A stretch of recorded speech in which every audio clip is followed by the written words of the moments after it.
നമസ്കാരം ചങ്ങായി പോരെ.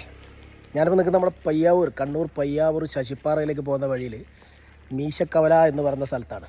പേരെങ്ങനെയുണ്ട്? മീശക്കവല സൂപ്പറല്ലേ? ഇവിടെ ഒരു മീശക്കവല എന്ന് പേര് വരാനുള്ള കാരണം എന്താണെന്ന് വെച്ചാൽ ഇവിടെ ഒരു മീശക്കാരൻ ചേട്ടനുണ്ട്. നമുക്ക് പുള്ളിക്കാരൻ ഒന്ന് പരിചയപ്പെടാം. പുള്ളിക്കാരൻ്റെ പേരാണ് ഈ ഒരു കവലക്ക് വന്നിരിക്കുന്നത്. നമസ്കാരം. ഇതാണ് നമ്മളെ മീശക്കവലയിലെ മീശക്കാരൻ. ചേട്ടൻ്റെ പേരെന്തായിരുന്നു? പാപ്പച്ചൻ. മീശക്കാരൻ പാപ്പച്ചൻ അല്ലേ? അടിപൊളി. ഈ ഒരു കവലയുടെ പേര് ചേട്ടന് പേരാ അല്ലേ? അതായത് ഈ ഒരു മീശ ഉള്ളതുകൊണ്ടായിരിക്കും അല്ലേ ഈ ഒരു പേര് വന്നേ. ശരിയാണോ? ഇവിടെ മെയിനായിട്ട് ശശിപ്പാറയിലെ വെള്ളച്ചാട്ടം കാണാൻ പോകുന്ന ആൾക്കാരാണ് അല്ലേ? അവരിവിടെ വന്നിട്ട് ഒരു ചായ ഉണ്ടാ ചായ കുടിച്ച് മീശക്കാരൻ ചേട്ടൻ പേരെന്നോട് പറഞ്ഞേ. പാപ്പച്ചൻ. മീശക്കാരൻ പാപ്പച്ചൻ ചേട്ടൻ എടുക്കുന്ന ഒരു ആംബ്ലേറ്റ് ഒക്കെ കഴിച്ചിട്ട് ഫുള്ള് ഉഷാറായിട്ടാണ് മുകളിലത്തെ മല കയറാൻ വേണ്ടി പോണ്ടേ അല്ലേ?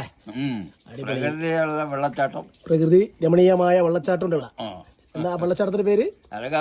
അളകാവൂര് വെള്ളച്ചാട്ടം. അടിപൊളി. അപ്പൊ നമ്മൾ അളകാവൂര് വെള്ളച്ചാട്ടത്തിൽ പോയി ഒന്ന് കുളിച്ചിട്ട് വരാം. അത് കഴിഞ്ഞിട്ട് നമുക്കൊരു ചായ കുടിക്കാം. Okay okay.